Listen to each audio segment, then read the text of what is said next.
The great halls of the Xarn Citadel were quieter than they had been in 1,000 years.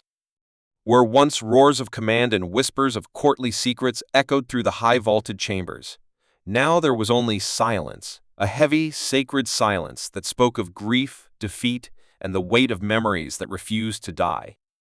Queen Virexa sat alone on her obsidian throne, her eyes piercing and once fierce with the light of battle now dulled by sorrow.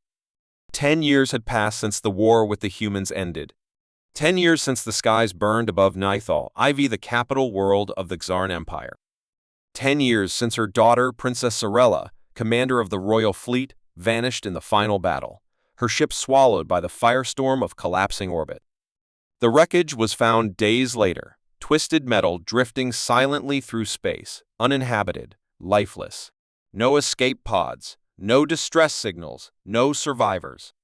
And so the queen mourned in silence, never holding a funeral, never speaking her daughter's name, not out of denial, but because the pain cut too deep, a wound that the flow of time refused to seal.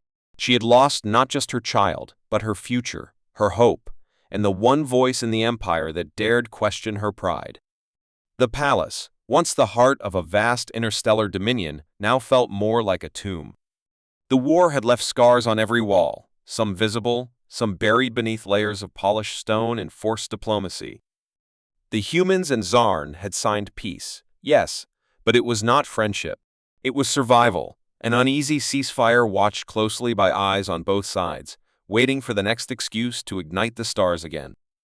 The queen had buried herself in duty, in protocol, in long sessions with the High Council where words meant nothing and memories lurked behind every formal exchange. She spoke rarely and trusted fewer still. Even her most loyal guards knew better than to speak of the war unless summoned. And no one spoke of Sorella. But that silence was shattered one morning when the deep-range scanners of the outer defense satellites picked up an anomaly, a single vessel entering Xarn space from the Dead Fringe, a region long believed to be uninhabitable and untraveled. It was small, not military grade, but old, heavily modified, and moving at half the speed of light with broken comms and a damaged hull. The ship bore no known human or Xarn identification, but its central core broadcasted one strange, impossible fact. The signal carried the royal genetic imprint of Sorella, daughter of Virexex, long presumed dead. When the report reached the queen, she stood motionless for several long seconds. Her advisors exchanged uncertain glances, unsure whether to repeat the data or retreat in fear.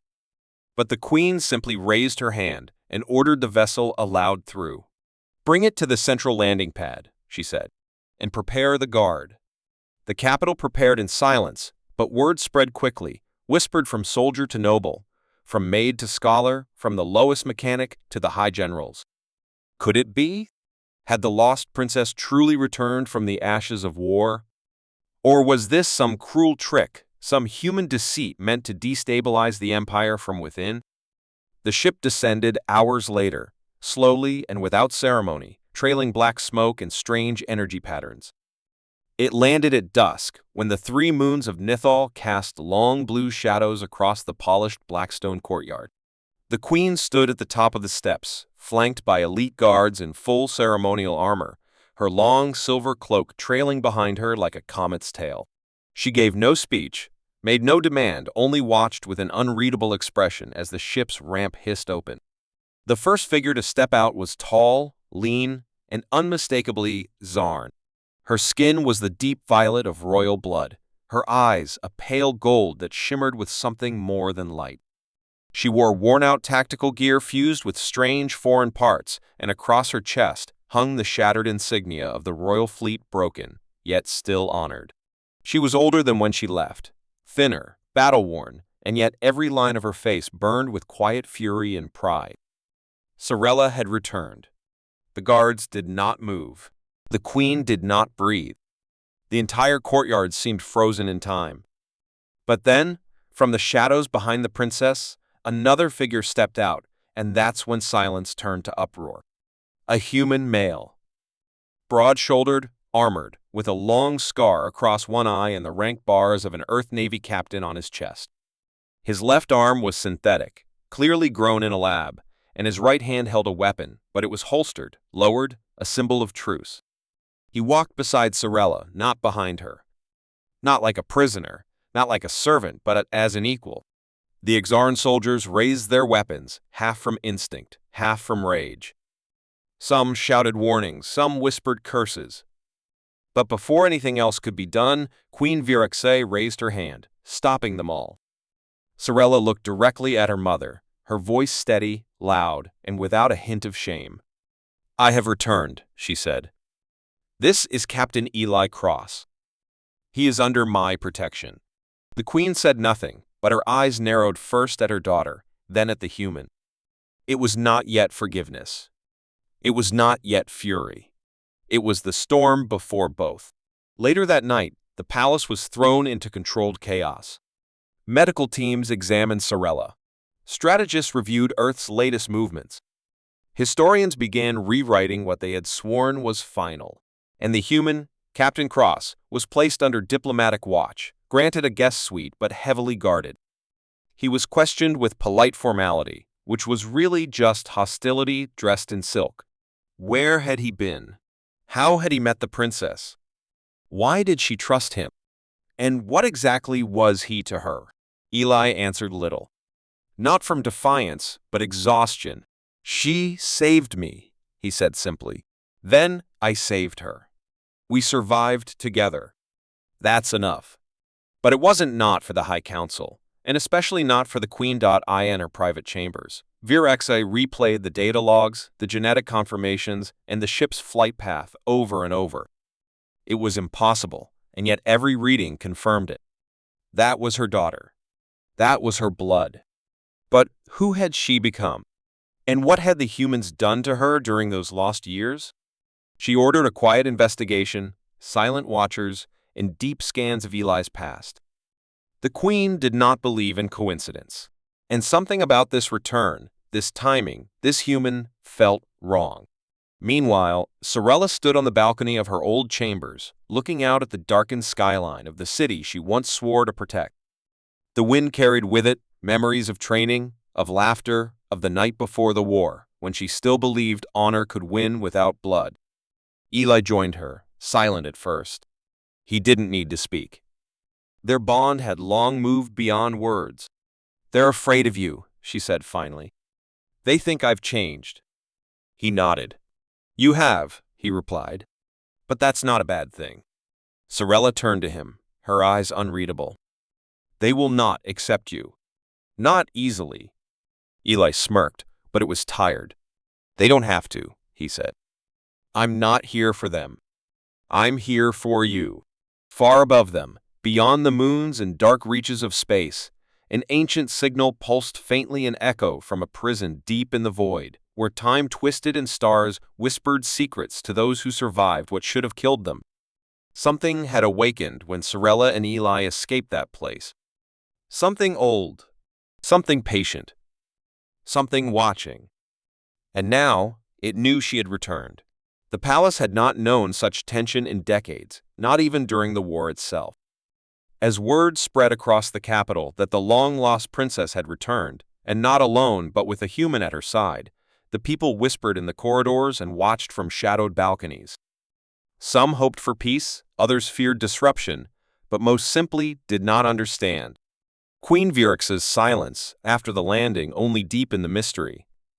The royal court was paralyzed between duty and confusion. Ministers, commanders, and nobles held secret meetings late into the night, arguing over what the return of Sorella meant for power, for legacy, and for the fragile peace with humanity. But Sorella cared little for their politics. She walked the halls like a ghost from the past, her presence familiar but changed, not just in appearance but in spirit.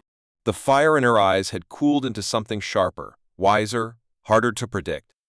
Her voice carried more weight than before, not because of her title, but because it came from experience no one else could claim. She had survived what none had survived, and with her had come a man many considered the enemy. Eli Cross had the eyes of a soldier and the silence of a man who had seen too much. He said little, watched everything, and remained close to Sorella, not out of fear, but instinct. He had learned to trust no one but her. The palace guards monitored his every step, and he knew it. He was allowed to walk freely during the day, but not without an escort. Even the walls of his quarters had listening devices, though he never said anything worth hearing. His silence was a shield, one he'd perfected long ago. What he didn't say unnerved the nobles more than any words could have. Still, Eli wasn't here to win their favor. He was here because Sorella asked him to come. And because there were things she hadn't told her people yet, things that needed to be heard, no matter how unwelcome, the queen finally agreed to meet her daughter in private, a meeting long delayed not by time, but emotion. Virexa stood still as Sorella entered, both women silent for a moment too long, the air between them filled with unspoken pain.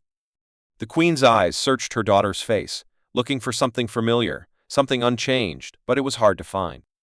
Sorella bowed slightly, a formality neither of them cared much for anymore. "I came back because it was time," she said. "Not just for you, for all of us." The queen raised an eyebrow.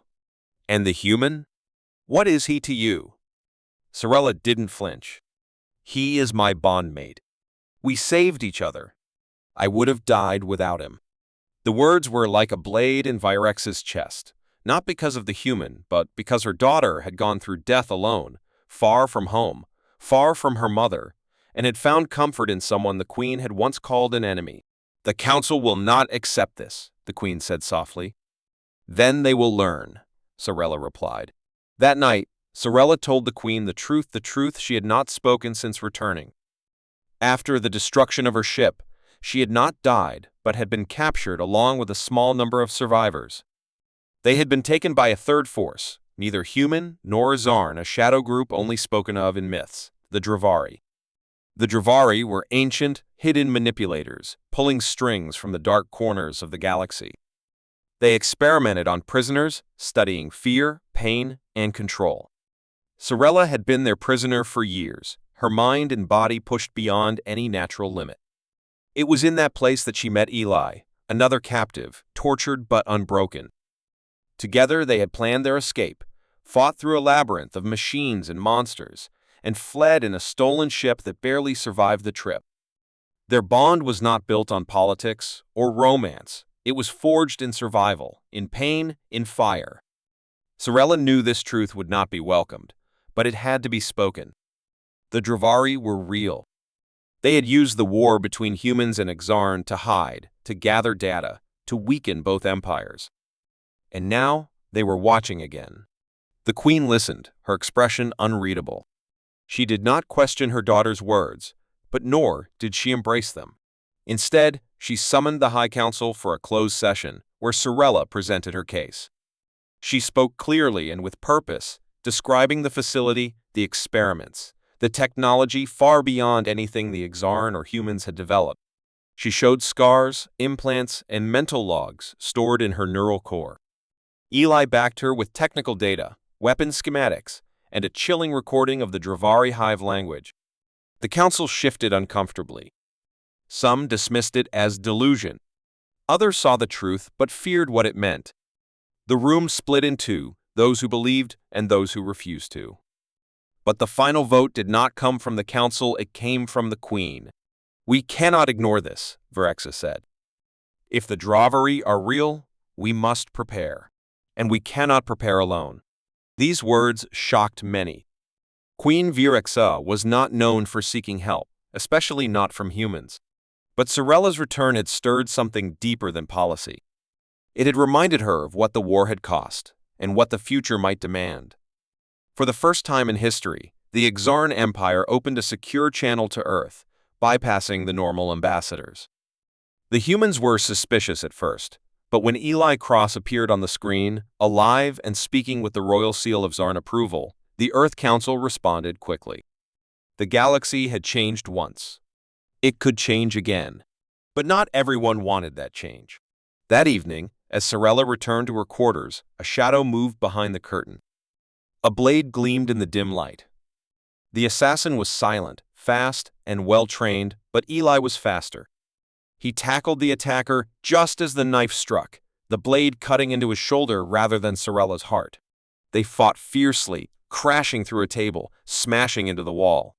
The attacker spoke no words, even when caught. It was only after Sorella activated a neural paralyzer that the assassin fell unconscious. Guards stormed in seconds later, too late. Blood stained the floor. Eli was wounded but alive. The poison on the blade had been meant for Zarn blood, engineered to mimic a royal death toxin. This wasn't an outsider's plot. It had come from within the palace. Interrogation revealed nothing. The assassin's memories had been wiped by a viral command encoded in his brain. He had no identity, no past, no orders that could be traced. But someone had sent him. Someone who wanted Sorella gone. Someone afraid of what she knew. The Queen ordered the entire royal security force to be investigated. Loyalty scans were run. Council members were questioned. Secrets rose from the shadows. Old allies became suspects. The palace felt colder than ever. Meanwhile, Sorella sat by Eli's side as he healed, her fingers wrapped around his. "You could have died," she whispered. "So could you," he replied. "But we didn't. Not yet." His smile was weak but real. They both knew this was only the beginning. Whatever forces had tried to erase them before were not finished. The Dravari, the assassin, the council danger had only changed shape. Across the stars, in a hidden place beyond map space, a single pulse echoed a signal returning to its origin. The Dravari had received the message sent by the beacon beneath the Exarn capital. A beacon activated the moment Sorella stepped onto Exarn soil. They had marked her. They had let her escape. And now, they knew she was back among her people, with a human at her side. The next phase of their plan would begin soon. Back on Nithal, Ivy as dawn lit the black stone of the city in pale gold, Queen Virexa stood alone once more. She looked out across the skyline, thinking not of power or legacy, but of her daughter's eyes. They were no longer the eyes of a princess, they were the eyes of a leader, one shaped by truth, pain, and courage. Whether the court accepted it or not, the heiress had returned. And this time, she did not come back alone. The throne room of the Exarn Palace, once a symbol of absolute power and legacy, now felt like a stage waiting for a storm. High columns stretched into darkness, casting long shadows across the cold stone floor, and the ancient symbols of the empire etched into the walls seemed to whisper of betrayals long past. Queen Virexa sat on her throne in stillness, her regal form surrounded by silence too deep for comfort. She had not summoned the court that day, nor called for the council. Only a few trusted guards remained, and even they were ordered to keep their distance. Her mind was not on diplomacy or ceremony. It was on the weight of the truth her daughter had brought back from the void. The Dravari, an enemy that lived in legend, now walking in the dark corners of reality. And worse, one of their own had tried to silence that truth before it could spread. A royal assassin, programmed like a weapon, had nearly taken Sorella's life. That was not the act of rebels. That was the work of someone inside these very walls. The Queen's enemies were no longer human or alien. They wore the same robes of loyalty as those who once swore to die for her name. I in the chambers below, Sorella walked through the silent halls, her presence leaving unease in its wake. Soldiers stood straighter when she passed. Servants bowed, but their eyes followed her with fear and questions. She had survived what no one could explain, and now she walked beside a human as her equal. The stories told behind curtains were changing faster than the truth could catch up. Whispers said she was cursed, that she was part machine, that her mind had been altered. But it was not madness in her eyes, it was clarity. Sorella moved with purpose, every step a statement, every look a warning. She did not seek their approval. She sought the truth. And she would drag it from the shadows herself if she had to. Eli walked beside her again, his arm freshly repaired, still stiff from the assassin's blade. He had stayed quiet during most of the investigation, but his eyes missed nothing. "They're not just hiding something," he said quietly as they reached the royal archives. "They're protecting someone." Sorella nodded. "And whoever it is, they've been close to my mother for years." The royal archives were vast, carved deep into the mountain beneath the palace, where only the most trusted minds were allowed access. Scrolls, Data cubes and sealed memory cores lined the walls, stacked high with the knowledge of 1,000 years of war, peace, betrayal, and rebirth.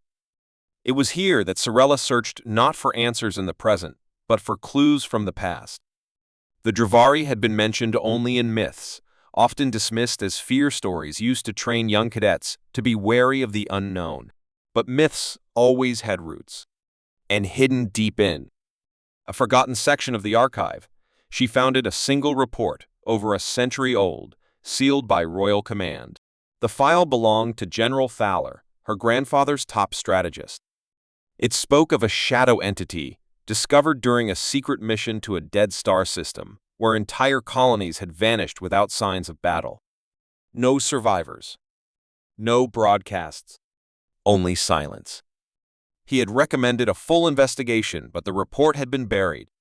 His ship disappeared a week later, declared lost to a navigation failure. Sorella stared at the report, her hands trembling.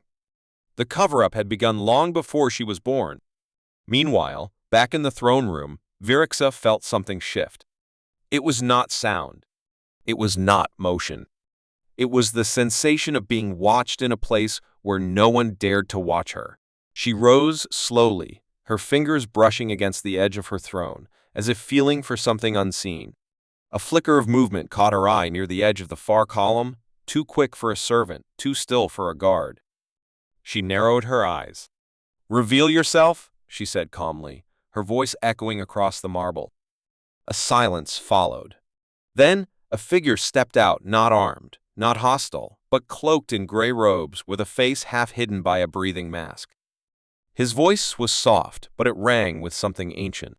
"You opened the door, Your Majesty," he said, "when you let her come home." The queen's heart froze. "You speak like a Dravari," she said, her hand drifting toward the hidden weapon slot on her throne. The figure raised a hand, not in threat, but in respect. "We were always here. Watching. Waiting."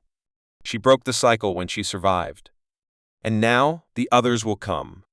Guards rushed in at the sound of her silent alarm, but the figure was gone, vanished like smoke, leaving only a single object where he stood, a data crystal glowing faintly red.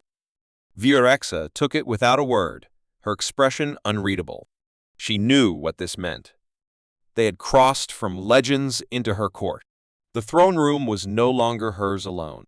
That night, she summoned Sorella and Eli to her private chamber, showing them the crystal. It contained a message, but not one of words. It was a map of energy patterns, movements in space, and signals that aligned with only one conclusion: the Dravari were preparing a convergence. Not war. Not invasion. Something stranger. A joining of minds, bodies, and control. A full-scale rewriting of life across all systems, starting with those touched by the last war. The Exxon, the humans, and most of all, Sorella. Her survival had changed something in their code. It had activated ancient protocols. The Dravari had marked her, studied her, and now sought to reclaim what they believed they had created. Not just a survivor. A carrier. A key. Eli stepped forward. If this is true, then she's the link they need. That means they'll come for her again. And this time, they won't send assassins. Sorella looked at her mother, then at the map. "Then we fight," she said. "We unite with Earth, with anyone who still remembers what freedom is. But first, we must clean our own house." The queen nodded slowly, her pride giving way to something stronger: acceptance. "Then we begin in the throne room," she said, "where the shadows first stepped in." That night, a quiet purge began. Guards loyal to unknown masters were arrested. Advisors with hidden records were exposed. Memory logs from security drones were reviewed. And in the hidden layers of the palace AI core, a forgotten access route was found, one that led from the royal war table directly to the outer comm grid. Someone inside had been feeding information off-world since before Sorella's return.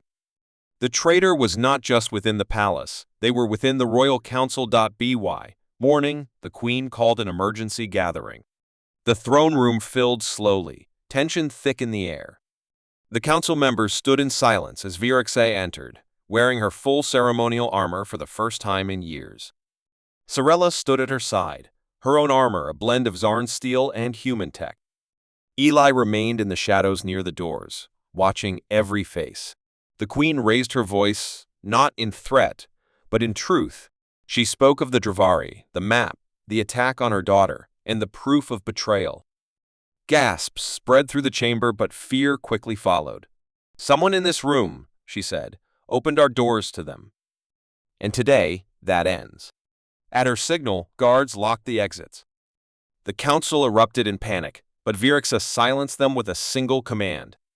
Then she activated the AI logs. A single voice played through the speakers, a counselor speaking to an unknown source, passing data, locations, and strategy files. His name was Counselor Jen, once a trusted voice in the war room. Now, a spy. He was seized before he could move. He did not resist. "You don't understand," he said as they dragged him away. "They are not conquerors. They are the future. And you're already too late." But Sorella's eyes narrowed. "No," she whispered. "We're just in time." Far away, across the void, the Dravari hive ship stirred, its core pulsing with a rhythm that matched the beat of Sorella's heart. The signal had reached its peak. The message was clear. The key had returned. The tension in the Exarn capital hung like a thick, invisible fog, pressing down on the palace and stretching far beyond its towering spires into the dark cities below, where even the common people felt something ancient shifting in the stars above. The truth was now out bare, undeniable, and terrifying. The Dravari were real, they had always been watching, and they had finally stepped into the light. Queen Virex's court was shaken to its roots, and for the first time in generations, the mighty empire looked beyond pride and saw the edge of something they could not face alone. In a dim war chamber deep within the palace, far from the eyes of frightened courtiers and double-faced counselors, Queen Virexa, her daughter Sorella, and Eli Cross prepared to do what had never been done in the history of Zarn. They would call upon their oldest enemies, the humans, not for battle, but for alliance. It was not a choice born of desperation, but of understanding. The Dravari had used both empires like pieces on a board, and now the board itself was breaking. If Zarn and Earth did not stand together, they would fall alone. Eli stood at the communication terminal, his fingers working quickly across a display as the Queen watched with cautious interest. He was quiet, calm, yet every movement he made spoke of urgency. The encryption levels were high, bypassing standard diplomatic channels. What they were about to send was not a formal request, it was a warning, straight from one survivor to another. Sorella stood behind him, her eyes sharp, her presence like a blade ready to be drawn. "They'll hesitate," Eli said. "The humans haven't forgotten the war, but they also haven't forgotten me." Virexa didn't answer, but her gaze lingered on the human longer than it had before. Trust did not come easy to a queen who had buried thousands in battle, but there was something in Eli Cross and honesty beneath the guarded stare, something she had not seen in many of her own advisors. The message was sent. Now they waited. Far across the galaxy, deep in Earth's military command headquarters orbiting Mars, the message arrived like a siren in the middle of the night. General Marin, a hard-jawed man who had once led the siege on Exarn outposts, stared at the screen in stunned silence. The face staring back at him was one he had listed as dead Eli Cross, wearing a Zarn insignia beside him and speaking words no soldier expected to hear. The war was a lie. "We were pawns. The real enemy is coming. We need you." It was not just his face, but the presence of Sorella, the princess thought to be a casualty, now alive, standing beside him like a flame reborn. The room fell into whispered disbelief, but Marin said nothing. He reviewed the coordinates, the data, the threat maps. Everything lined up with strange patterns they had observed in deep space for months, ships disappearing without trace, colonies silent, signals corrupted. Until now, they had dismissed it. Now, they saw the pattern. And the humans had a choice: cling to hate or evolve beyond it. 3 days later, The human delegation arrived at Nithal IV under high security, escorted by elite warships that hovered like silent wolves over the capital. The landing platform was surrounded by Xarn guards, their weapons lowered, but their fingers near the triggers. The human officers stepped out slowly, led by General Marine himself, his uniform crisp but worn with years of war and decision. He met Queen Virexa's eyes, not with aggression, but with something rarer respect. They did not bow. They did not salute. But they did not draw weapons either. Sorella stood between them, the living proof that two enemies could walk the same path and not destroy each other. "General Marin," the Queen said, her voice steady. "Welcome to Exxon." "I never imagined I'd say that." Marin replied, "Nor did I imagine I'd see a Xarn throne and not aim my guns at it. Yet here we are." The Queen gave a slight smile, the kind that held 1,000 memories. The alliance had begun not with papers or parades, but with simple, honest words. The talks that followed were not easy. The rooms were filled with old enemies, wounds both fresh and ancient, and every word weighed like a blade against the skin. Human officers and Xarn commanders exchanged glares that could start wars. Accusations hung in the air. But Sorella stood in every meeting, and Eli translated not just language, but emotion. They spoke of what they had seen, the Dravari ships that folded space, the hive that had no face, only a voice in the dark. They showed the data crystal, the map of converging signals that stretched across human and Xarn space. And slowly, painfully, the walls began to crack. Admiral Cowell, one of the Xarn's most brutal warlords, stood and asked the humans, "If we do this, do we fight together or do we die together?" Marin answered without hesitation, "We fight together. Because what's coming doesn't care what language we speak." Behind closed doors, while soldiers shared uneasy glances in the halls and both sides adjusted to each other's presence, Sorella and Eli met with the Queen privately. The Queen was not a woman to trust quickly, but she had seen what the alliance could become. She had seen Sorella lead, not just with her bloodline, but with her actions. "They follow you," she said to her daughter, "because you show them a new way. You don't ask for power. You earn it." Sorella looked at her mother with quiet sadness. "That's why they tried to kill me." Virexa nodded. "And they will again." They knew the alliance would make them a target. Not just from enemies outside, but traitors inside. There were still voices in the palace that hated humans, that saw Sorella as corrupted, and the Queen as weak for allowing it. But the future did not belong to the voices of the past. The first joint strike mission was planned quickly. A distant listening post had gone silent, one close to where the Dravari had been tracked. A mixed team of Xarn and human soldiers would go together, led by Sorella and Eli. It was dangerous, almost suicidal. But it would be proof. Proof that the alliance was real. The ship they flew, the Redemption, was the first ever co-engineered craft between the two civilizations. It was small, fast, and armed to the teeth. As it left orbit, watched by thousands below, a single message was broadcast on all channels. "We are no longer enemies. We are survivors. Together, we fight." On board, the atmosphere was tense. Xarn and human soldiers sat across from each other, quiet, alert, unsure whether to trust the one beside them. But Sorella walked among them like a commander born, her voice calm and her eyes focused. Eli stood beside her, not as a symbol, but as her equal. The mission was no longer about data, it was about unity.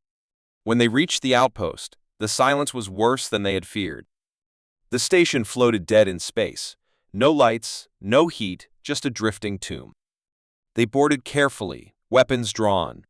Inside, the air was stale, the walls marked with strange symbols, Dravari script. The crew was gone. Not dead. Gone. No blood, no struggle. Just empty clothes, still folded, tools left in place, meals untouched. It was like they had simply vanished. The deeper they went, the stranger it became. In the command core, a single message pulsed on the screen, repeating over and over, "She is the gate." The flesh remembers. The awakening begins. Sorella stared at the message, a chill crawling down her spine. They hadn't just come for her mind. They wanted her blood, her DNA, her connection to both Arn and human essence through Eli. She wasn't just the key, they wanted to make her the door. Suddenly, alarms screamed. Movement outside. Dravari scouts, 3 shadow ships, sleek and silent, uncloaking around the station. No warnings. No communication. Just silence and death. The crew rushed back to the ship, the redemption powering up as the enemy closed in. A fierce battle followed in the silence of space, energy beams lighting the void like shattered lightning. Human gunners fired with Zarn plasma cores, while Sorella piloted with a mix of instinct and raw defiance. Eli manned the scanners, tracking the Dravari movements with precision. The battle was brutal, fast, and personal. They won, but barely. The enemy was testing them, not trying to kill them, measuring them. Learning.ass, they returned to Exarn space. The message was clear, the Dravari were ready. And next time, they would not send scouts. They would send the hive. But something had changed. The mission had proven something powerful. When humans and Zarn stood side by side, they could fight like one. Old wounds could heal. Enemies could become allies. And allies could become the future. The air inside the Exarn throne room was heavier than ever before, as if time itself was holding its breath. After the brutal encounter at the Lost Outpost and the chilling message left behind, both human and Zarn leadership realized that the final battle was no longer a distant threat, it was a promise, and it was coming fast. Across the stars, the Dravari hive was awakening, and it no longer needed to hide. Back on Exarn, defenses were being rebuilt, old weapons were being brought out of secret vaults, and every warrior on the planet was preparing for what many feared would be their last stand. But there was one thing different now, one force that had never existed before: unity. Human ships hovered alongside Exarn cruisers, training drills were shared between races, and where once there was only hatred, now there was purpose. In the center of it all stood Princess Sorella, no longer the girl believed to be dead, nor the daughter fighting to be heard, but the living bridge between 2 worlds. She had become something more than royal blood, she had become a symbol. Eli Cross remained close to her, trusted not just for his mind, but for the strength of his spirit and the strange fate that bound them together since the day he saved her life in the ashes of war. But the message left behind, "She is the gate," haunted them both, for it revealed a deeper truth. The Dravari did not merely want to destroy her. They needed her. The Queen, once firm in her belief that only power could protect the Exarn Empire, had now seen what her daughter was becoming, and it filled her with both pride and fear. In secret meetings beneath the palace, the last surviving members of the Shadow Order, Zarn's oldest intelligence guild, confirmed what Sorella and Eli had feared. The Dravari had once experimented with hybrid genetics, blending traits across species, seeking a form of life that could exist in all worlds and speak through all minds a vessel. The attempt had failed until now. Sorella, born of the Queen's lineage but changed by human technology, rebuilt at the edge of death, was the first success. Her blood could open the minds of the hive, not as a slave, but as something else entirely. The Queen realized, with a quiet horror, that her daughter was not just the heir to a throne, she was the next step in evolution. The new blood that could either end this war or be consumed by it. Sorella herself felt it too, the strange hum in her bones, the way she could sense the presence of the Dravari even when they were cloaked far away in space, the way their thoughts tried to whisper into hers during dreams. Eli never left her side, not out of duty, but because he could feel her slipping between who she was and what she was becoming, and he knew if she crossed too far without an anchor, they would lose her.